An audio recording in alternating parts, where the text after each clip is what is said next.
السلام علیکم ورحمۃ اللہ وبرکاتہ۔ بسم اللہ الرحمن الرحیم، نحمدہ ونصلی ونسلم علی رسولہ الکریم، اما بعد۔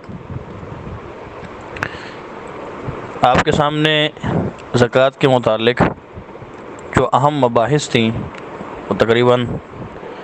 اکثر جو ہے وہ آ چکی ہیں، اور ایک مدت بھی حصہ جو ہے زکوٰۃ کے باب کا اس کی تفصیل آپ کے سامنے بیان ہو چکی ہے۔ اب چونکہ صدقہ فطر بھی صدقات واجبہ میں سے ہے، اور یہ بھی پھر رمضان میں یا رمضان کے آخری دنوں میں یا عید والے دن جو ہے وہ ادا کیا جاتا ہے، اس لیے بہتر یہ ہے کہ چونکہ اس کے مسائل بھی کچھ نہ کچھ زکوٰۃ سے ملتے جلتے ہیں، مصارف دونوں کے ایک ہیں،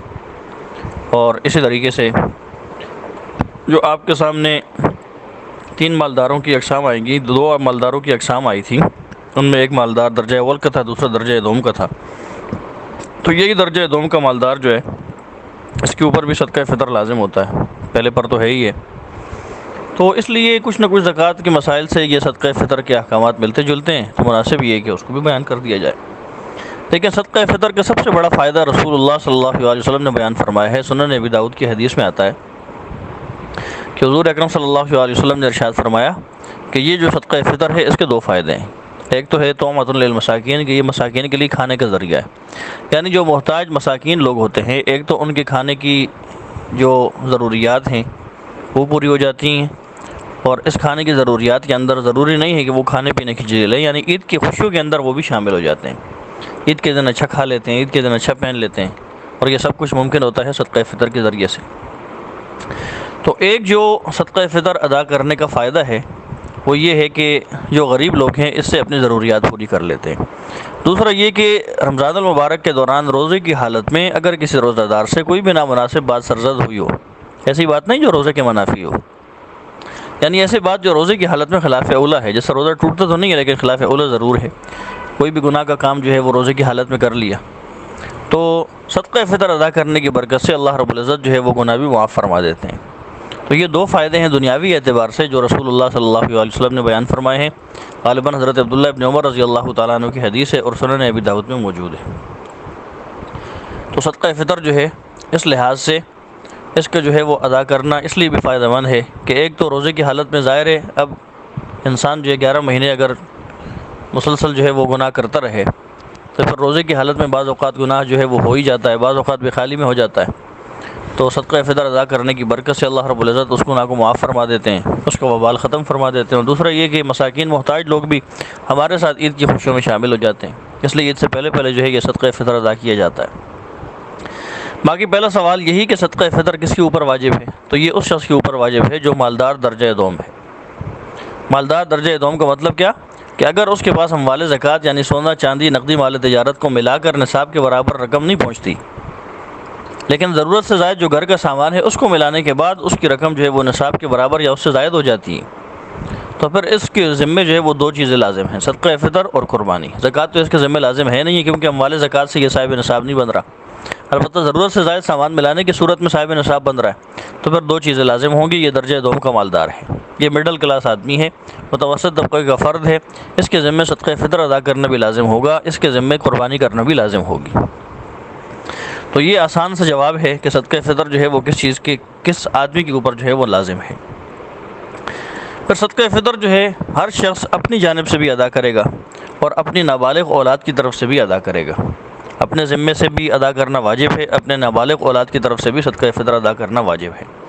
نابالغ اولاد اگر جو ہے وہ خود صاحب نصاب ہے، اس کے پاس جو ہے وہ مال ہے، تو انہی کے مال میں سے صدقہ فطر جو ہے وہ دیا جائے گا۔ البتہ جس طرح آج کل ہمارے ہاں معاشرے میں یہ ہوتا ہے کہ جو گھر کا سربراہ ہوتا ہے وہ گھر کے تمام افراد کی طرف سے صدقہ فطر ادا کرتا ہے، بالغ اولاد کی طرف سے بھی دیتا ہے، نابالغ کی طرف سے بھی دیتا ہے، اپنی گھر والی کی طرف سے بھی دیتا ہے، اگر بہن بھائی جو ہے وہ اس کی کفالت میں ہو تو ان کی طرف سے بھی ادا کرتا ہے۔ تو عرفاً چونکہ ان کی اجازت پائی جاتی ہے، اس لیے اگر ان کی طرف سے ادا کر دیا تو سب کی طرف سے ادا ہو جائے گا، کافی سمجھا جائے گا۔ اسی طریقے سے اب صدقہ فطر کا وقت، صدقہ فطر کے وجوب کا وقت جو ہے وہ صبح صادق کے وقت سے ہوتا ہے، عید الفطر والے دن، یعنی عید کے دن، عید الفطر کے دن صبح صادق جب طلوع ہو جائے تو صدقہ فطر جو ہے یہ واجب ہو جاتا ہے۔ اب صبح صادق سے پہلے جو بچہ پیدا ہو یا صبح صادق سے پہلے پہلے کوئی کافر مسلمان ہو جائے یا کوئی فقیر مالدار ہو جائے تو ان سب کے ذمے جو ہے وہ صدقہ فطر لازم ہوگا. یعنی جو بچہ پیدا ہوا اس کا صدقہ فطر بھی دیا جائے گا. جو کافر صبح صادق کے سے پہلے پہلے عید کے دن صبح صادق سے پہلے پہلے مسلمان ہو گیا تو وہ بھی صدقہ فطر دے گا. اسی طریقے سے جو فقیر مالدار ہو جائے صاحب نصاب بن جائے تو اس کے ذمے بھی صدقہ فطر لازم ہو جائے گا. البتہ صبح صادق کے بعد جو شخص فوت ہو جائے یا مالدار جو ہے وہ فقیر بن جائے تو اس پر بھی صدقہ فطر واجب ہے کیونکہ وجوب کا وقت ان کو مل گیا. اس کے برعکس اگر کوئی شخص صبح صادق سے پہلے فوت ہو جائے یا صبح صادق سے پہلے پہلے مالدار تھا فقیر بن گیا تو اب اس کے ذمے جو ہے وہ صدقہ فطر واجب نہیں ہے کیونکہ ان کا جو وجوب کا وقت تھا ان کو وجوب کا وقت جو ہے وہ وجوب کی حالت میں ملا نہیں. اسی طرح صبح صادق کے بعد اگر کوئی بچہ پیدا ہو یا کافر جو ہے وہ صبح صادق کے بعد مسلمان ہو تو پھر ان پر بھی صدقہ فطر واجب نہیں ہے کیونکہ جب صدقہ فطر واجب ہو رہا تھا اس وقت کافر مسلمان نہیں تھا, عبادت کا اہل نہیں تھا. صدقہ فطر عبادت ہے, بچہ جو ہے وہ پیدا نہیں ہوا تھا تو اسی وجہ سے صدقہ فطر جو ہے اس کے ذمہ لازم نہیں ہوگا. تو یہ صدقہ فطر کے وجوب کا وقت ہے کہ عید الفطر والے دن صبح صادق کے وقت صدقہ فطر جو ہے وہ صاحب نصاب مالدار درجہ دوم مالدار درجہ اول پر واجب ہو جاتا ہے. اب صدقہ فطر کے اندر مستحب تو یہ ہے کہ عید الفطر کی نماز سے پہلے پہلے ادا کر دیا جائے تاکہ غریب لوگ نادار لوگ جو ہے وہ بھی مالداروں کے ساتھ عید کی خوشی میں جو ہے وہ شامل ہو جائیں. لیکن اگر کوئی عید سے پہلے پہلے ادا نہ کر سکے تو پھر بھی اس کے ذمے جو ہے وہ صدقہ فطر کی مقدار جو ہے وہ لازم رہے گی, ہمیشہ اس کے ذمے باقی رہے گی جب تک کہ وہ ادا نہیں کرتا. صدقہ فطر جو ہے وہ عید کی نماز سے پہلے صدقہ فطر ہے اور اس کا ثواب ہے. عید کی نماز کے بعد یہ عام صدقات میں سے ایک صدقہ بن جاتا ہے لیکن اس کی ادائیگی جو ہے وہ پھر بھی ذمے پر باقی رہتی ہے. اب کن کن چیزوں کے اعتبار سے صدقہ فطر دیا جائے گا تو آپ جو ہے وہ سنتے رہتے ہیں گندم, جو, کھجور اور کشمش, یہ 4 اجناس ہیں. ان میں سے کسی بھی جنس کی صورت میں جو ہے وہ صدقہ فطر دیا جا سکتا ہے. پھر اگر گندم سے ادا کریں گے تو گندم کی مقدار جو ہے وہ نصف سا ہے, اور اگر کھجور, جو یا کشمش کے اعتبار سے ادا کریں تو پورا 1 سا ہے. سا کی مقدار کتنی ہے یا نصف سا کی مقدار کتنی ہے؟ عموماً یہ کہا جاتا ہے کہ نصف سا جو ہے 1.25 کلو کا ہوتا ہے اور پورا سا جو ہے 3.5 کلو کا ہوتا ہے. لیکن احتیاط اس میں ہے, اور بعض فقہائے کرام نے یا ہمارے مفتیان کرام نے بھی اپنے فتاوی کے اندر یہ بات لکھی ہے کہ نصف سا 2.25 کلو کا ہوتا ہے احتیاطاً, اور جو پورا سا ہوتا ہے وہ تقریباً 4.5 کلو کا ہوتا ہے. تو اگر آدمی گندم کے اعتبار سے صدقہ فطر دے رہا ہے تو جس وقت ادائیگی کر رہا ہے اس وقت جو بھی صدقہ فطر واجب ہونے کے وقت جو بھی 2.25 کلو گندم کی قیمت ہوگی اس کی قیمت جو ہے وہ صدقہ فطر کے طور پہ دے گا. یا تو کسی غریب کو, محتاج کو 2.25 کلو گندم ہی دے دے, یا جو ہے 2.25 کلو گندم کی جو ہے وہ قیمت دے دے. اگر جو کھجور یا کشمش کے اعتبار سے ادا کرنا چاہتا ہے تو 4.5 کلو کھجور کی جو قیمت ہوگی وہ دے گا, یا پوری 4.5 کلو کھجور دے دے. 4.5 کلو جو کی یا کشمش کی جو قیمت ہوگی وہ دے دے, یا بعین ہی یہی چیزیں اٹھا کر کسی غریب کو, کسی مسکین محتاج کو دے دے. باقی دیکھیں 4 اجناس میں شریعت نے یہ صدقہ فطر رکھا ہے, گندم, جو, کھجور اور کشمش. اور یہ 4 اجناس جو ہے اس کے اندر ان کو منحصر رکھنے کا فائدہ یہ ہے تاکہ غریب کی جو ہے وہ زیادہ سے زیادہ ضرورت پوری ہو سکے. اور یہ 4 اجناس جو ہے وہ اسی وجہ سے رکھی ہیں کہ ہر آدمی اپنی حیثیت کے مطابق جو ہے وہ صدقہ فطر ادا کرے. اگر کوئی آدمی مالدار ہے, مڈل کلاس طبقے کا ہے, لیکن اس کے پاس آمدنی جو ہے وہ اتنے نہیں ہے, آمدنی کے ذرائع یا کسب معاش اتنا نہیں ہے, تو پھر وہ گندم کے اعتبار سے ادا کر دے. لیکن اگر کوئی آدمی جو ہے وہ مالدار درجہ اول کا ہے تو پھر اس کو اسی حساب کے مطابق کہ جس حیثیت کا اللہ رب العزت نے اس کو مال دیا ہے اسی کے مطابق صدقہ فطر ادا کرے. فیکٹری کا مالک بھی اگر جو ہے وہ گندم کے اعتبار سے صدقہ فطر دے رہا ہے, اور فیکٹری کا ملازم جو مڈل کلاس ہے, تنخواہ دار طبقے سے ہے لیکن ہے صاحب نصاب درجہ دوم کا, وہ بھی گندم کے اعتبار سے دے رہا ہے, تو پھر جو آدمی فیکٹری کا مالک ہے اس کی طرف سے یہ اپنی حیثیت, اپنے رزق, اپنے کاروبار کی ناقدری ہے. جب اللہ رب العزت نے اتنا مال دے رکھا ہے تو پھر کھجور یا کشمش کے اعتبار سے دے, اپنی حیثیت کے مطابق. اگر ہر آدمی جو ہے وہ صدقہ فطر دے گا تو پھر جو ہے وہ عید والے دن کوئی غریب, کوئی مسکین, کوئی محتاج شخص جو ہے نہ بھوکا رہے گا اور نہ ہی جو ہے وہ عید کی خوشیوں میں شامل نہ ہوگا. ضرور شامل ہوگے. پھر غریبوں کے بچے جو ہے وہ بھی نئے کپڑے بنوائیں گے, نئے کپڑے سلوائیں گے. تو ہر آدمی کو صدقہ فطر کی جو 4 اجناس ہیں, گندم, جو, کھجور یا کشمش, اس میں اپنی حیثیت کے مطابق صدقہ فطر دینا چاہیے. گندم کی حیثیت سے ادا کرنے کی حیثیت ہے تو گندم کے اعتبار سے دے, اگر جو کے اعتبار سے دینے کی حیثیت ہے تو جو کے اعتبار سے دے, اگر یا کھجور یا کشمش کے اعتبار سے اللہ رب العزت نے مال دیا ہوا ہے, کاروبار دیا ہوا ہے, تو پھر اسی حساب سے ادا کریں. تو جتنا زیادہ دیں گے اتنا زیادہ جو ہے وہ غریبوں کا بھلا ہوگا, اتنا زیادہ جو ہے وہ فائدہ ہوگا. اسی طریقے سے جس شخص کے پاس بھی صدقہ فطر کے برابر نصاب ہے, یعنی جو مالدار درجہ دوم ہے, وہ صدقہ فطر درجہ اول والوں سے نہیں لے سکتا کہ وہ لینا شروع کر دے خود ہی. جب اس کو زکوٰۃ دینا جائز نہیں ہے تو صدقہ فطر دینا بھی جائز نہیں ہے. اسی طریقے سے یہ بات بھی یاد رکھیں کہ کئی افراد کا صدقہ فطر جیسے گھر کے اندر 10 یا 15 آدمی ہیں، ان تمام کا صدقہ فطر ایک مسکین کو دے دیا تو یہ بھی جائز ہے. اور اگر ایک آدمی کا صدقہ فطر، مثلا ایک آدمی کا صدقہ فطر تھا 150 روپے، اب اس نے 10 روپے ایک مسکین کو دیے، 10 جو ہے وہ دوسرے مسکین کو جو ہے وہ دیے، 10 تیسرے مسکین کو دیے، اس طرح کسی کو 20 دے دیے، کسی کو 50 دے دیے، تو ایک مرد کا صدقہ فطر بھی کئی مسکینوں پر تقسیم کرنا جائز ہے. احسن الفتاویٰ میں مفتی رشید احمد لدھیانوی رحمۃ اللہ علیہ نے یہی لکھا ہے کہ ایک آدمی کا صدقہ فطر کئی مساکین پر تقسیم کرنا جائز ہے، اور کئی افراد کا صدقہ فطر جو ہے وہ ایک ہی مسکین کو دینا بھی جائز ہے. اور پھر جو ہے وہ صدقہ فطر کے مصارف وہی ہیں جو اس سے پہلے آپ کے سامنے زکوٰۃ کی تفصیل کے اندر جو ہے وہ آ چکے ہیں. بہترین مصارف تو وہی 3 ہیں جو آپ کے سامنے آئے تھے: قریبی رشتہ دار، اور اسی طریقے سے دینی طالب علم، اور اسی طریقے سے جو مجاہد فی سبیل اللہ ہوں وہ. باقی اس کے علاوہ جو بھی مصارف ہیں جن کو دے سکتے ہیں زکوٰۃ، ان کو جو ہے صدقہ فطر بھی دے سکتے ہیں، جن کو صدقہ زکوٰۃ نہیں دے سکتے ان کو صدقہ فطر بھی نہیں دے سکتے. تو یہ صدقہ فطر کے متعلق جو ہے ایک مختصر سی سرسری سی تفصیل تھی، جو اہم تفصیل تھی اس میں وہ آپ کے سامنے بیان کی گئی. لیکن زکوٰۃ کے متعلق جو ہے کچھ اہم مسائل ہیں، کچھ ایسے ہیں جو جدید مسائل میں سے ہیں، تو بہتر یہ ہے کہ وہ خود ہی آپ کے سامنے بیان کر دیے جائیں. باقی یہ ہے کہ انشاءاللہ گروپ کھول دیا جائے گا آپ کے ذہن میں جو بھی زکوٰۃ کے متعلق سوالات آئیں. سبق سننے کے بعد، سبق سننا ضروری ہے، سبق سننے کے بعد بھی اگر کوئی سوال تشنہ رہ جائے تو پھر آپ جو ہے وہ پوچھ سکتی ہیں. تو کچھ اہم مسائل ہیں زکوٰۃ کے متعلق جن کا اعادہ ضروری ہے، جن کا تذکرہ کرنا ضروری ہے. ایک تو یہی بات کہ زکوٰۃ میں جو ہے وہ قمری سال کی تاریخ کا اعتبار ہوتا ہے، شمسی سال کی تاریخ کا اعتبار نہیں ہوتا. زکوٰۃ میں یہ دیکھا جاتا ہے کہ آپ کا سال جو ہے وہ آپ کے نصاب کے اوپر کون سی قمری تاریخ کو پورا ہوا ہے. جو اسلامی کیلنڈر یا ہجری کیلنڈر جس کو کہا جاتا ہے اس میں زکوٰۃ کا حساب لگایا جائے گا. شمسی کیلنڈر یعنی جو انگریزی کیلنڈر ہے اس کا حساب نہیں ہوگا. پھر یہ بات بھی یاد رکھنے کی ہے کہ جو مال تجارت ہوتا ہے اس میں قیمت فروخت کا اعتبار ہوتا ہے، قیمت خرید کا اعتبار نہیں ہوتا. یعنی اگر کسی آدمی کے پاس دکان میں سامان پڑا ہوا ہے جس کو وہ بیچنے کے لیے اس نے رکھا ہوا ہے، تو اب وہ جس ریٹ کے اوپر کسی گاہک کے اوپر فروخت کرتا ہے وہ اسی قیمت کا اعتبار لگائے گا. جس قیمت کے اوپر وہ لے کے آیا اس قیمت کا اعتبار نہیں ہے. اسی طریقے سے آپ کے پاس سونا ہے، سونے میں کس ریٹ کا اعتبار ہوگا؟ تو سونے میں بھی قیمت فروخت کا جو ہے وہ اعتبار ہوگا. اب بعض فقہاء کرام نے یہ کہا ہے کہ اگر آپ اپنا سونا سنار کے پاس لے کر جائیں، وہ آپ کے پاس آپ سے جتنی قیمت کا لے گا قیمت فروخت وہی ہوگی. بعض یہ کہتے ہیں کہ اس دن کی جو مارکیٹ ریٹ ہوگی اس کا اعتبار ہوگا. بہرحال مارکیٹ ریٹ چونکہ زیادہ ہی ہوتی اس لیے اس کا اعتبار کرنا جو ہے وہ زیادہ مناسب ہے. تو قیمت فروخت کا جو ہے وہ مال تجارت میں اعتبار ہوگا. یہ بات بھی جو ہے وہ یاد رکھنے کی ہے. باقی یہ بات پہلے بھی آ چکی تھی کہ زکوٰۃ کی ادائیگی جو ہے وہ رمضان سے پہلے بھی ہو سکتی ہے. اگرچہ کسی کا سال جو ہے وہ رمضان المبارک کے شروع میں پورا ہو رہا ہو، لیکن اگر جو ہے وہ درمیان میں کہیں اس کو ایڈوانس زکوٰۃ کے پیسے دینے پڑ جائیں، مثلا کہیں سیلاب آ جائے، کہیں زلزلہ آ جائے، کہیں کوئی علاقے کے لوگ کسی مصیبت یا آفت کا شکار ہو جائیں اور اس میں مستحق لوگ بھی ہوں، تو اس کو زکوٰۃ دینی پڑ جائے تو پھر جو ہے وہ رمضان المبارک سے پہلے بھی زکوٰۃ دی جا سکتی ہے. جب سال پورا ہو حساب لگا لے، اس کے بعد جتنی زکوٰۃ بنتی ہے ان میں سے جو اس نے 1-2 مہینے پہلے زکوٰۃ دے دی تھی اس کو منہا کر دے. باقی یہ بات بھی ضروری ہے بتانے کی کہ زکوٰۃ میں تملیغ ضروری ہے. تملیغ جو ہے وہ زکوٰۃ میں شرط ہے، یعنی کسی کو مستحق کو، غریب مسکین محتاج آدمی کو مالک بنا کر دینا. اب آپ اسی سے خود اندازہ لگا لیں کہ زکوٰۃ کسی مسجد، کسی مدرسے کی تعمیر کے اوپر لگانا جائز نہیں، کسی ادارے کی تعمیر کے اوپر جو ہے وہ لگانا جائز نہیں. وجہ جو ہے وہ یہی ہے کہ ظاہر ہے جب آپ کسی مسجد کی تعمیر میں زکوٰۃ لگا رہے ہیں تو پھر تو اس کا کوئی مالک ہی نہیں بنا، مسجد کا کوئی بھی مالک نہیں ہوتا، تو تملیغ نہیں پائی گئی. جب تملیغ نہیں پائی گئی تو زکوٰۃ بھی ادا نہیں ہوئی. مدرسے کی عمارت تعمیر ہو رہی تھی، وہاں آپ نے زکوٰۃ کی رقم لگا دی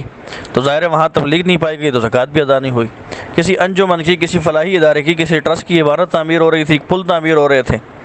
تو آپ نے جو ہے وہاں زکوٰۃ کی رقم لگا دی تو ایسے بھی زکوٰۃ ادا نہیں ہوگی. اسی طریقے سے بعض جو ہے وہ کمیونٹیز ایسی ہوتی ہیں جو اپنے قومیت کے لوگوں کو، خصوصی طور پر جو غریب لوگ ہوتے ہیں ان کو گھر بنا کر دیتے ہیں، لیکن ہوتا یہ ہے کہ اس کی جو گھر کی ملکیت ہوتی ہے یا اس کے جو کاغذات ہوتے ہیں وہ کمیونٹی اپنے نام سے بناتی ہے. غریب کو صرف رہنے کے لیے دی جاتے ہیں کہ وہ مفت میں ان کے اندر رہ رہا ہوتا ہے. تو اگر اس طور پر زکوٰۃ کے پیسوں سے یہ گھر بنایا گیا تو چونکہ یہاں بھی تملیغ نہیں پائی گئی کہ آپ نے مستحق کو، غریب آدمی کو جو اس گھر میں بس رہا ہے مفت میں، اس کو مالک بنا کر نہیں دیا، محض اس کو جو ہے وہ عاریتاً دیا ہے کہ اس سے وہ مفت میں فائدہ اٹھا رہا ہے. تو چونکہ یہاں بھی تملیغ نہیں پائی گئی، یہاں بھی زکوٰۃ ادا نہیں ہوگی۔ ہاں اگر آپ نے اپنی کمیونٹی کے لوگوں کے لیے زکوٰۃ کے پیسوں سے گھر بنائے ہیں تو پھر جس جس کو آپ نے دینے ہیں اگر وہ مستحق ہے تو آپ اس کو مالک بنا کر دیں، اس کے کاغذات جتنے بھی ہیں یا جو فائل ہے وہ اسی کے حوالے کر دیں کہ آج سے یہ آپ کا ہے، تو پھر زکوٰۃ بھی ادا ہو جائے گی۔ تو جہاں تملیغ نہیں ہوگی وہاں پر بھی جو ہے وہ زکوٰۃ دینا جائز نہیں۔ اس لیے جن اداروں کو زکوٰۃ دی جاتی ہے، جن انجمنوں کو، جن فلاحی اداروں کو، جن ٹرسٹوں کو زکوٰۃ دی جاتی ہے، ان کے بارے میں مکمل طور پر جو ہے وہ تحقیق اور چھان بین کر لیا کریں کہ ہم ان اداروں کو زکوٰۃ تو دے رہے ہیں، آیا یہ ادارے آگے مستحقین تک زکوٰۃ پہنچا بھی رہے ہیں یا نہیں پہنچا رہے۔ اپنے کسی تعمیر وغیرہ کے کام کے اندر تو زکوٰۃ کے پیسے نہیں لگا رہے، ان کے جو بورڈ ہیں یا ان کے جو ممبرز ہیں یا ان کے جو ٹرسٹیز ہیں ان کے اندر کوئی نیک لوگ، دیندار لوگ، علماء کرام، مفتیان کرام بھی موجود ہیں یا نہیں جو مسائل سے واقف ہوں۔ بعض اوقات فلاحی اداروں والوں کا جذبہ تو بڑا اچھا ہوتا ہے لیکن بیچاروں کو مسائل کا پتہ نہیں ہوتا، تو اب زکوٰۃ وہ ایسی جگہ لگا دیتے ہیں جہاں زکوٰۃ کی رقم لگتی ہی نہیں۔ ادارے کی عمارت کو تعمیر ہو رہی تھی، بلڈنگ تعمیر ہو رہی تھی، وہاں زکوٰۃ کی رقم لگا دیتے ہیں کہ چلیں یہ بھی فلاحی ادارہ ہے، لیکن ان بیچاروں کو پتہ نہیں ہوتا کہ تعمیر وغیرہ کے اندر چونکہ تبلیغ نہیں پائی جاتی تو وہاں زکوٰۃ کی ادا نہیں ہوتی۔ اس لیے جس ادارے کو بھی آپ زکوٰۃ دیں تو اس کے بارے میں پوری جو ہے وہ چھان بین کر لیا کریں۔ اسی طریقے سے بعض اوقات ایسا ہوتا ہے کہ زکوٰۃ کی رقم سے کوئی ٹیکسی خریدی، کوئی گاڑی خریدی، کسی غریب کو دے دی کہ بھائی آپ اس کو چلاؤ، جو بھی آپ کا اس میں منافع وہ خود رکھ لیا کرو، لیکن گاڑی کی ملکیت، گاڑی کی فائل اس نے اپنے پاس رکھی ہوتی ہے کہ گاڑی میری۔ تو اگر زکوٰۃ کے پیسوں سے گاڑی لے کر کسی غریب کو دیے تو چونکہ وہاں بھی تملیغ نہیں پائی گئی کہ آپ نے زکوٰۃ کے پیسوں سے خریدی گئی گاڑی غریب کے حوالے نہیں کی، اس کی ملکیت میں نہیں دی، محض اس کو عاریتاً دے دی جس سے وہ فائدہ اٹھا رہا ہے، تو یہاں بھی زکوٰۃ ادا نہیں ہوگی کیونکہ یہاں بھی جو ہے وہ تملیغ نہیں پائی گئی۔ تو یہ جو ہے وہ موٹی سی بات یاد رکھنے کی ہے کہ جہاں بھی تملیغ نہیں پائی جائے گی، شرط نہیں پائی جائے گی، وہاں مشروط بھی نہیں ہوگا، یعنی زکوٰۃ بھی ادا نہیں ہوگی۔ قرض کے متعلق جو ہے یہ ذہن میں رکھیں کہ اگر آپ نے کسی کو قرض دیا ہوا ہے اور آپ کو وہ قرض واپس ملنے کی امید ہے تو پھر ایسی صورت کے اندر اس قرض کی زکوٰۃ اگرچہ فی الحال ادا کرنا ضروری نہیں ہے، جب مل جائے گا تب ضروری ہوگا، لیکن فی الحال جو ہے اس کو بھی حساب لگا کر اس کی بھی زکوٰۃ ادا کر دی جائے۔ یعنی جو قرض آپ نے کسی کو دیا ہوا ہے، آپ کو امید ہے کہ مجھے وہ مل جائے گا، آپ فی الحال جب دیگر اموال کی زکوٰۃ ادا کر رہے ہیں تو پھر اس کے اندر جو قرض آپ نے وصول کرنا ہے اس کو بھی ٹوٹل کے اندر شامل کر کے اس کی بھی جو ہے وہ زکوٰۃ ادا کر دیں۔ اب اسی سے جو ہے وہ کمیٹیوں کا آج کل جو ہوتا ہے اور BCR ڈالی جاتی ہیں، کمیٹیاں ڈالی جاتی ہیں، ان کی تفصیل بھی جو ہے وہ سامنے آ گئی کہ جتنی رقم بھی آپ کے ذمے کمیٹی کے مد میں یا BCO کے مد میں ادا کرنا لازم ہے، ادا کرنا جو لازم ہے اس کو جو ہے آپ اپنے ٹوٹل مال سے جو ہے وہ منہا کر دیں گے، کیونکہ وہ آپ کے اوپر قرضہ ہے۔ یہ قرضے کی دوسری صورت ہو گئی، یعنی آپ نے دکان کی قسط دینی، مکان کی قسط دینی، گاڑی کی قسط دینی، قسطوں پر دکان لی، قسطوں پر مکان لیا، یا گاڑی جو ہے وہ قسطوں پر لے لی، تو اب جتنی بھی قسطیں باقی ہیں ان سب کو منہا نہیں کریں گے، ساری کی ساری جو قسطیں آپ نے شروع سے لے کے آخر تک جو آپ نے بھر دی وہ بھی منہا کر دی، یا جو ابھی نہیں بھری وہ بھی منہا کر دی، یہ نہیں، بلکہ ان میں سے صرف وہ اقساط جو ہے وہ منفی کریں گے جو اس زکوٰۃ والے دن تک کی، یعنی جو قسطیں آپ نے ابھی تک دینی وہ جو ہے اس میں سے منہا کر لیں گے۔ ساری کی ساری قسطیں جو آپ نے منہا کر دیں تو پھر ایسی صورت کے اندر تو یہ آدمی جو زکوٰۃ دینے والا تھا خود جو ہے وہ زکوٰۃ لینے والا بن جائے گا۔ تو بہرحال جو ہے یہاں پر یہ بات جو ہے وہ یاد رکھنے کی ہے کہ قرض کی ایک صورت یہ ہے کہ آپ نے اگر جو ہے کہیں سے قرض جو ہے کسی کو دیا ہے اور وہاں سے آپ کو وہ قرض ملنے کی امید ہے تو پھر ایسی صورت کے اندر جہاں سے آپ کو وہ قرض ملنے کی امید ہوگی اس جتنا قرض آپ نے وصول کرنا ہے اس کو بھی آپ اصل رقم کے اندر ٹوٹل مال کے اندر شامل کر کے اس کی زکوٰۃ بھی ادا کریں۔ جہاں آپ کو قرض ملنے کی امید نہیں وہاں آپ زکوٰۃ ادا نہ کریں اس کی، لیکن جب وہ مل جائے تو پھر ایسی صورت کے اندر اس کی جب وہ موصول ہو جائے، ملنے کی امید نہیں تھی اللہ نے کیا مل گیا تو جو ہے پھر اس کے بعد اس کی زکوٰۃ جو ہے وہ ادا کی جائے گی۔ باقی قرض کی جو دوسری صورت تھی ادھار کی، وہ بھی آپ کے سامنے آ گئی کہ جیسے وہ آپ کے سامنے قسطوں کا مسئلہ جو ہے وہ آیا کہ اگر آپ نے کسی سے جو ہے وہ ادھار لیا اور وہ ادھار بھی جو ہے وہ فوری طور پر واجب الادا ہے تو اس کو منہا کر دیں گے، فوری طور پر جو واجب الادا ہوگا اس کو منہا کریں گے۔ اور پھر آپ کے سامنے مثال آئی دکان، مکان، گاڑی جو ہے وہ قسطوں پر لے لی تو اب اس میں سے جو ہے وہ ساری قسط جو ہے وہ منفی نہیں کریں گے، بلکہ صرف وہ قسط جو ہے منفی کریں گے جو اس زکوٰۃ والے دن تک کی ہے، یعنی جو قسطیں جو ہے وہ اب تک دینی ہیں۔ آئندہ کی ساری قسطیں جو ہے وہ منفی کی تو یہ تو پھر جو ہے خود بخود مستحق زکوٰۃ بن جائے گا۔ اسی طریقے سے بعض قرض وہ ہوتے ہیں جو تجارتی قرض ہوتے ہیں، بعض اوقات تجارتی قرض لیے جاتے ہیں اور پھر وہ تجارتی قرض جو ہے وہ لے کر آگے پھر کسی اور کام میں لگا دی جاتے ہیں۔ مثلا جو ہے ایک آدمی کی ایک فیکٹری ہے، اب ایک فیکٹری جو ہے اس نے بینک سے جو ہے وہ قرض لے کے بنائی، اب وہاں کام جو ہے وہ شروع ہو گیا، اس کے بعد اس نے جو ہے وہ مزید قرض لے کے دوسری جو ہے وہ فیکٹری بنا لی، تو یہ جو اس نے قرض لیا ہے یہ تجارتی قرض ہے۔ اب یہاں پر یہ دیکھا جائے گا کہ اس کی ٹوٹل مساسے جتنے بھی بنتے ہیں اس میں سے اس کا یہ تجارتی قرض جو ہے وہ منہا کیا جائے گا یا نہیں کیا جائے گا۔ تو اس کے بارے میں جو ہے وہ فقہاء کرام آج کل جو ہے یہ بات ارشاد فرما رہے ہیں کہ اگر جو ہے اس نے یہ تجارتی قرض لے کر غیر قابل زکوٰۃ چیزوں میں لگا دیا، غیر قابل زکوٰۃ چیزوں میں تجارتی قرض جو ہے وہ لے کر لگا دیا، مثلا زمین میں لگا دیا، زمین خرید لی، عمارت کی تعمیر میں لگا دیا یا مشینری منگوا لی، تو پھر اس قرض کو جو ہے وہ منہا نہیں کریں گے، منفی نہیں کریں گے۔ لیکن اگر جو ہے اس نے وہ قرض لے کے مالیاتی اداروں سے یا بینکوں سے قابل زکوٰۃ چیزوں میں لگا دیا، مثلا جو ہے جو را مٹیریل تھا اس کو خریدنے میں لگایا ہے، تو پھر ایسی صورت کے اندر جو ہے اس کو اس سے ٹوٹل اثاثوں سے جو ہے وہ منفی کر لیں گے۔ تو اس اعتبار سے آدھا منفی ہوگا، آدھا منفی نہیں ہوگا، کیونکہ اگر ٹوٹل ہی ہم منفی کر دیتے ہیں تو پھر تو ایسی صورت کے اندر یہ آدمی جو ہے وہ خود مستحق ہو جائے گا، اس کے کپڑے بھی اپنے رہیں گے، حالانکہ یہ فیکٹریوں کا مالک ہے۔ تو تجارتی قرض جو فیکٹری والے لیتے ہیں بینکوں سے یا مالیاتی اداروں سے، ان میں جو ہے وہ یہی اصول ذہن میں رکھنے کا ہے کہ اگر جو ہے اس نے تجارتی قرض لے کر غیر قابل زکوٰۃ چیزوں میں لگا دیا، مثلا زمین جو ہے اس کے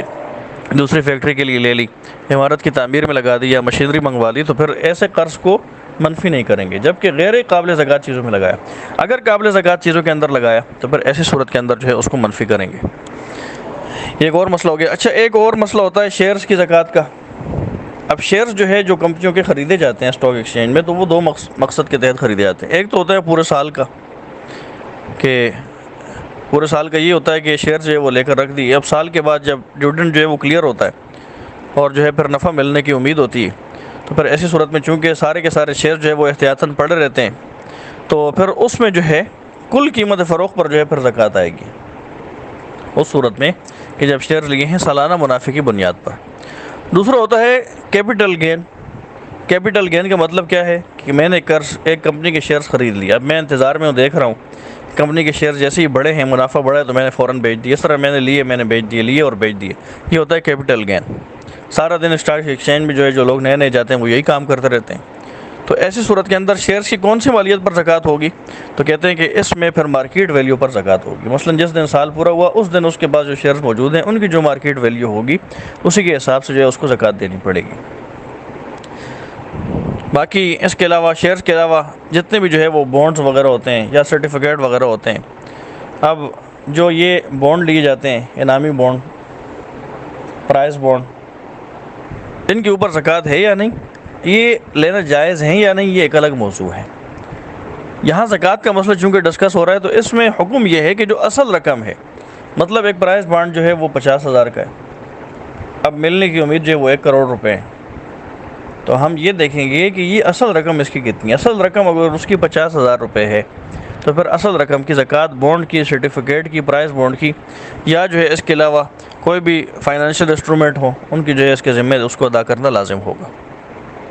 پراویڈنٹ فنڈ بھی جو ہے وہ ذہن میں آ گیا اس کی زکوٰۃ کے متعلق۔ دیکھیں پراویڈنٹ فنڈ کا جو ہے وہ مطلب یہ ہے کہ اگر کوئی آدمی کسی نجی ادارے میں کام کر رہا ہے یا سرکاری ادارے میں کام کر رہا ہے تو اس کی ماہانہ تنخواہ سے کچھ نہ کچھ پیسے جو ہے وہ یا تو اس کی رضامندی سے یا جبراً جو ہے وہ کاٹ لیے جاتے ہیں، اور جب یہ ریٹائر ہوتا ہے تو پھر وہ ساری جمع شدہ رقم اس کی جو ہے اس کو دے دی جاتی ہے۔ تو سرکاری ادارے جتنے بھی وہاں جبری کٹوتی ہوتی، آپ چاہیں یا نہ چاہیں وہ لوگ جو ہے وہ کاٹتے ہیں، وہ انسان کا اس میں کوئی بس ہی نہیں ہوتا، کوئی اختیار ہی نہیں ہوتا۔ تو جبری کٹوتی اگر پراویڈنٹ فنڈ میں ہوتی ہے سرکاری سے زبر سرکاری اداروں میں تو اس پر تو زکوٰۃ نہیں ہے۔ لیکن اگر آپ کسی نجی کمپنی میں کام کر رہے ہیں، نجی کمپنی کے ملازمین کو پراویڈنٹ فنڈ دیا جاتا ہے، ان کی مرضی سے تھا کہ پراویڈنٹ فنڈ اگر سرکاری ملازم کے جو ہے وہ کاٹا جاتا ہے تو اس پر اس کے زکوٰۃ نہیں ہوگی۔ اگر نجی ادارہ کاٹتا ہے اور وہ اس ملازم کی مرضی سے کاٹتا ہے تو پھر جتنی بھی رقم پڑی ہوئی ہے جو اس کی تنخواہ سے کٹ چکی ہے اس کی جو ہے یہ زکوٰۃ ادا کرے گا۔ کمیٹی کا مسئلہ یہ آپ کے سامنے کمیٹی کا مسئلہ تو آ چکا ہے کہ جتنی بھی قسطیں جو ہے اس نے جمع کرا دی ہیں، اگر یہ پہلے سے صاحب نصاب ہے، اپنے اموال زکوٰۃ کی، سونے چاندی نقدی مال تجارت کی زکوٰۃ دے رہا ہے، تو جتنی قسطیں اس نے جمع کرا دی ہیں ان کی بھی جو ہے یہ زکوٰۃ ادا کرے گا۔ اگر اس کی BC جو ہے وہ پہلے سے نکل آئی ہے تو BC جو ہے وہ نکلنے کے بعد اب اس نے آگے مستقبل میں جتنی قسطیں دینی ہیں ان کو منہا کرنے کے بعد جو رقم باقی ہوگی اس کی زکوٰۃ ادا کرے گا۔ مثلا کمیٹی ہے 1 لاکھ روپے کی، اب اس نے جو ہے وہ کمیٹی اس کی نکل آئی، لیکن اس نے جو ہے ابھی تقریباً 50,000 روپے جو ہے بطور کس کے کمیٹی کے بھرنے ہیں۔ پر ایسی صورت کے اندر یہ جو ٹوٹل اثاثے بنیں گے ان میں سے یہ 50,000 جو اس کے ذمہ قرض ہیں، واجب الادا ہیں کمیٹی کی مد میں، جو اس نے ہر ماہ تھوڑے تھوڑے کر کے دینے ہیں، وہ نکال دے گا اور باقی جتنی رقم ہوگی اس کی زکوٰۃ ادا کرے گا۔ باقی اس کے علاوہ بینک حکومت سے زکوٰۃ کاٹ لیتے ہیں، یہ بھی آپ کے سامنے جو ہے وہ اس سے پہلے آ چکا تھا کہ اگر جو ہے جو بھی کھاتہ دار ہوتے ہیں، اکاؤنٹ ہولڈر ہوتے ہیں، ان کی طرف سے جو ہے وہ کوئی بھی سودی بینک جو ہے وہ زکوٰۃ کاٹ لیتا ہے، تو پھر ایسی صورت کے اندر عام طور پر یہی کہا جاتا ہے کہ چونکہ یہ سودی بینک جو ہے زکوٰۃ کو صحیح مصرف میں لگاتے نہیں ہیں اور نہ ہی مسائل سے واقف ہوتے ہیں، اس لیے زکوٰۃ ادا نہیں ہوگی۔ لیکن جو موجودہ دور کے علماء، جو مسائل حاضرہ کراچی کی جو کونسل ہے اس میں یہ مسئلہ زیر بحث آیا تو ان کے نزدیک جو ہے یہ زکوٰۃ ادا ہو جائے گی۔ لیکن بہتر یہ ہے کہ آدمی جو ہے چاہے اس کا اکاؤنٹ کسی غیر سودی بینک میں ہو یا سودی بینک میں ہو، ان کو جو ہے وہ منع کر دے کہ آئندہ سے جو ہے اس کی جو رقم پڑی ہوئی ہوتی ہے اس کی زکوٰۃ نہ کاٹی جائے۔ تو پھر ایسی صورت میں چونکہ باقاعدہ طور پر کورٹ کا یہ فیصلہ ہے تو پھر جو ہے ان کے لیے زکوٰۃ کاٹنا جائز نہیں ہوگا۔ جانوروں کی زکوٰۃ جو ہے وہ رہ گئی تھی۔ دیکھیں جانور جو ہے وہ 2 طرح کے ہوتے ہیں، ایک ہوتے ہیں سائمہ اور ایک ہوتے ہیں علوفہ۔ احادیث کے اندر جن جانوروں کی تعداد، مخصوص تعداد کے اوپر زکوٰۃ ذکر کی گئی، مثلا اونٹ کی زکوٰۃ یا جو ہے وہ گائے کی زکوٰۃ یا بکریوں کی زکوٰۃ، یہ جو مقدار یا تعداد ذکر کی گئی ہے کہ اگر اونٹ جو ہے وہ 5 ہو یا اس سے زیادہ ہو جائے تو اتنی زکوٰۃ آئے گی، گائے کی تعداد اتنی ہو جائے تو اتنی آئے گی، بکریوں کی اتنی ہو جائے تو اتنی زکوٰۃ ہوگی، یہ وہ جانور ہیں جو سائمہ ہے سین کے ساتھ۔ سائمہ ان جانوروں کو کہا جاتا ہے جو سال بھر یا سال کا اکثر حصہ جو ہے وہ چر کے گزارا کرتے ہوں۔ صبح جو ہے وہ گھر سے نکل جاتے ہوں، چرتے رہتے ہوں سارا دن چراگاہوں میں اور واپس آ جاتے ہوں شام کو۔ تو چونکہ ان کے کھانے پینے کے، ان کے چارے کے انتظامات جو ہے وہ مالک کو نہیں کرنے پڑتے، اسی وجہ سے ان جانوروں کی مقدار یا ان کی تعداد کے اوپر جو ہے وہ نہیں کرنے پڑتے، تو ان کی مقدار اور ان کی تعداد پر شریعت نے زکوٰۃ لازم کی، کیونکہ مالک کا کوئی خرچہ ہی نہیں ہو رہا، تو پھر اگر ان کی ایک مخصوص مقدار ہوگی تو زکوٰۃ دینی ہوگی۔ لیکن علوفہ جانور جس طرح ہمارے ہاں عام طور پر ہوتے ہیں کہ اگر جو ہے وہ جانور گھروں کے اندر پالے ہوئے ہیں، باڑوں کے اندر پالے ہوئے ہیں، چرنے کے لیے چراگاہ میں نہیں جاتے، ان کے کھانے پینے کا، ان کے چارے کا سارا انتظام جو ہے وہ مالک نے خود کرنا ہوتا ہے، تو پھر ان جانوروں کی مقدار کے اوپر زکوٰۃ لازم نہیں ہوگی۔ اس صورت میں کہ جب یہ جانور جو ہے تجارت کی نیت سے نہ لیے ہوں، اس نیت سے لیے ہیں کہ ان کا دودھ استعمال کریں گے، تو اگر دودھ استعمال کرنے کی نیت سے کہ جانور لیے ہیں چاہے ہزاروں کی تعداد میں یا سینکڑوں کی تعداد میں، تو پھر بھی ان کی مالیت کے اوپر زکوٰۃ نہیں آئے گی۔ ہاں ان کا جو دودھ حاصل کیا جا رہا ہے اور وہ دودھ جو ہے آگے بیچا جا رہا ہے، جس دن سال پورا ہوگا اس دن جو ہے وہ دودھ کی جتنی قیمت پڑی ہوئی ہوگی یا جو ہے وہ ملنے کی امید ہوگی، اس سب کا حساب لگا کر سب کی زکوٰۃ دی جائے گی۔ لیکن جانوروں کی مالیت کے اوپر زکوٰۃ نہیں آئے گی یا ان کی مخصوص مقدار کے اوپر زکوٰۃ نہیں آئے گی اس صورت میں کہ جب یہ جانور علوفہ ہوں، پالتو ہوں، گھروں میں پالا جا رہا ہو اور ان کے چارے کا انتظام خود کیا جا رہا ہو۔ تو یہ فرق جو ہے وہ ذہن میں رکھنے کی ضرورت ہے۔ بعض اوقات جو ہمارے بھائی ہیں جو حدیث کرتے رہتے ہیں، وہ کہتے ہیں دیکھو یہ کہتے ہیں جانوروں پر زکوٰۃ نہیں، حالانکہ حدیث کے اندر جانوروں کی مقدار اللہ کے رسول نے بتائی۔ تو بھائی وہ جانور ہیں جو سائمہ ہیں، جو خود بخود جا کے چرتے ہیں، جہاں جہاں جو ہے وہ اخراجات کی مشقت بڑھتی جاتی ہے، اس سے پہلے بیان ہو چکا ہے، وہاں شریعت جو ہے وہ زکوٰۃ کی مقدار گھٹاتی رہتی ہے۔ تو یہاں جو ہے جب چارے کا انتظام مالک کو کرنا ہی نہیں پڑ رہا، پورا دن جو ہے وہ خود چر کے آ جاتی ہیں، اس نے بس ان کو گھر میں باندھنا ہوتا ہے اور صبح کھولنا ہوتا ہے، دودھ بھی ان کا استعمال کر رہا ہے، تو پھر تو جو ہے اس کی 5 انگلیاں گھی میں ہے تو اس کے اوپر زکوٰۃ تو لازم ہوگی جب ایک مخصوص مقدار تک وہ جانور، وہ گائے پہنچ جائے، بکریاں پہنچ جائیں۔ لیکن جب اس نے سارا سال ان کو کھلانا پلانا ہے، ان کے چارے کا انتظام کرنا ہے، ان کے دوائی دارو کا انتظام کرنا ہے، صرف جو ہے اس سے دودھ ان کو مل رہا ہے، تو پھر شریعت جو ہے اس کی اوپر ذمہ جو ہے وہ زکوٰۃ لازم نہیں کرتی، کیونکہ یہ جانور سائمہ نہیں ہے بلکہ علوفہ ہے۔ تو یہ چند متفرق مسائل تھے جو ذہن میں تھے، آپ کے سامنے جو ہے وہ بیان ہو چکے ہیں۔ ایک بات یہ بھی ذہن میں رکھیں کہ زکوٰۃ یکمشت ادا کرنا ضروری نہیں، جب زکوٰۃ لازم ہو جائے تو بہتر تو یہ ہے کہ آپ جلد سے جلد ادا کریں، لیکن اگر گنجائش نہیں ہے تو پھر آپ تھوڑی تھوڑی کر کے پورے سال کے اندر 6 مہینوں کے اندر تھوڑی تھوڑی کر کے بھی زکوٰۃ جو ہے وہ دے سکتی ہیں۔ باقی کسی کو عوض کے طور پر زکوٰۃ نہیں دے سکتے، کسی محنت کے عوض زکوٰۃ نہیں دے سکتے۔ مثلا اگر کوئی آدمی آپ کے ہاں ملازم ہے، مزدور ہے، اس کی تنخواہ آپ نے ماہانہ دینی ہوتی ہے، آپ نے کہا یہ مستحق آدمی، چلو زکوٰۃ کی رقم سے اس کو اس کی تنخواہ دے دیتا ہوں، تو یہ جائز نہیں، کیونکہ آپ اس کو اس کی مزدوری کا عوض دے رہے ہیں، اور زکوٰۃ جو ہوتی ہے یہ بغیر کسی عوض کے دی جاتی ہے فی سبیل اللہ۔ تو عوض کے طور پر کسی مزدور کو، کسی ملازم کو زکوٰۃ کی مد میں پیسے دینا یہ جائز نہیں ہے، درست نہیں ہے، اس سے جو ہے وہ زکوٰۃ ادا نہیں ہوگی، دوبارہ جو ہے وہ زکوٰۃ ادا کرنی پڑے گی۔ خادم کو بھی زکوٰۃ دے سکتے ہیں، ملازم کو بھی زکوٰۃ دے سکتے ہیں، ملازم کو بھی دے سکتے ہیں، لیکن شرط یہ ہے کہ مستحق ہو، صاحب نصاب نہ ہو۔ تو یہ روزے کے متعلق چند متفرق مسائل تھے، جن میں کچھ جدید مسائل بھی تھے، وہ آپ کے سامنے جو ہے وہ بیان ہوئے ہیں، جو بھی ذہن میں آ رہے تھے۔ جو کچھ ہوا ہے اللہ رب العزت اس کو قبول فرمائے، اور جو آئندہ ہوگا اللہ تعالیٰ اس کو بھی قبول فرمائے۔ وما علینا الا البلاغ المبین۔